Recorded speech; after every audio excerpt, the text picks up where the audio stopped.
दोस्तों, आज से हम अध्याय 6 का अध्ययन करने जा रहे हैं। परीक्षा की दृष्टि से यह बड़ा अच्छा अध्याय है जो कि 5 अंक का है। इसमें 4 अंक का एक प्रश्न तथा एक वस्तुनिष्ठ पूछा जाएगा। आइए प्रश्न वाली 6.1 करने से पूर्व कुछ परिभाषाओं पर ध्यान केंद्रित कर लें। समरूप आकृति, 2 आकृतियां समरूप, और ये समरूप का नोटेशन है, कहलाती है यदि आकार अर्थात शेप समान हो परंतु उनकी आमाप अर्थात साइज भिन्न हो। इस प्रकार की आकृति समरूप आकृति कहलाती है। जैसा कि चित्र से स्पष्ट है, ये 2 त्रिभुज है आपके स्क्रीन पर। इन 2 त्रिभुजों में एक छोटा त्रिभुज है और ये बड़ा त्रिभुज है। इनके आकार समान है किंतु इनकी साइज अर्थात अमाप कैसी है, अलग अलग है। तो ये कैसी आकृतियां हुई? समरूप आकृति।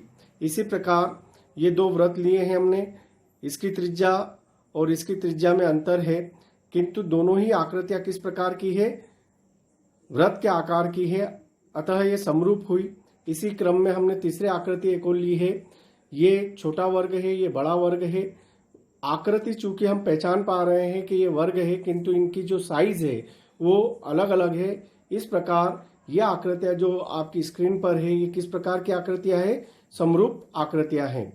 अब चलिए इसी क्रम में हम आकृतियों की सर्वांग समता के बारे में जान ले। सर्वांग सम आकृतियां कक्षा 9वीं में आप लोगों ने अध्ययन किया है। 2 आकृतियां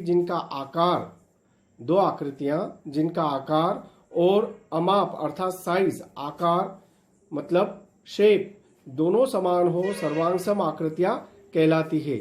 और इसे संकेत ये बराबर का चिन्ह और जो समरूप हमने ऊपर दर्शाया था वो साथ में होता है। तो इस प्रकार की आकृति क्या कहलाती है? आपकी सर्वांग सम आकृति। ये एक विशेष नोट है जिस पे आप थोड़ा ध्यान केंद्रित करेंगे। सर्वांग सम आकृतियां समरूप होती है, सर्वांग सम आकृतियां समरूप होती है, जबकि समरूप आकृति सर्वांग सम नहीं भी हो सकती है। आइए अब हम इन परिभाषाओं के आधार पर प्रश्न वाली 6.1 का अध्ययन करें।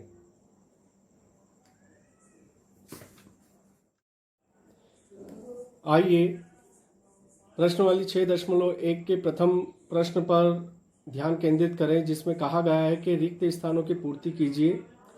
जो आपको ब्रैकेट में दे रखे हैं उनको आपको खाली स्थान की जगह भरना है। पहला प्रश्न है, पहले का पहला, सभी वृत्त खाली स्थान होते हैं। जैसा कि हमने अभी परिभाषा में पढ़ा है, सभी वृत्त खाली स्थान होते हैं तो सर्वांग सम होते हैं या समरूप? तो उत्तर आपका क्या आएगा? समरूप। इसी क्रम में दूसरा है कि सभी वर्ग खाली स्थान होते हैं। तो सभी वर्ग क्या होते हैं? समरूप। सभी खाली स्थान त्रिभुज समरूप होते हैं, समद्विबाहु या समबाहु? तो समबाहु त्रिभुज समरूप होते हैं।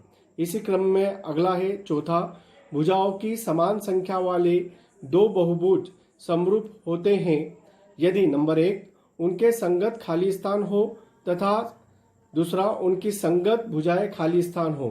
तो पहले में आएगा बराबर और दूसरे में आएगा समानुपाती। अगला प्रश्न है प्रश्न क्रमांक 2, जिसमें कहा गया है कि निम्नलिखित युग्मों के 2 भिन्न भिन्न उदाहरण दीजिए। पहला है समरूप आकृतियों के उदाहरण देना है और दूसरा ऐसी आकृति जो समरूप नहीं हो। तो हम पहले के 2 उदाहरण बता रहे हैं। समबाहु जो त्रिभुज होते हैं वो उनके युग्म कैसे होते हैं? समरूप होते हैं। और वर्गों के युग्म भी कैसे होते हैं? समरूप होते हैं।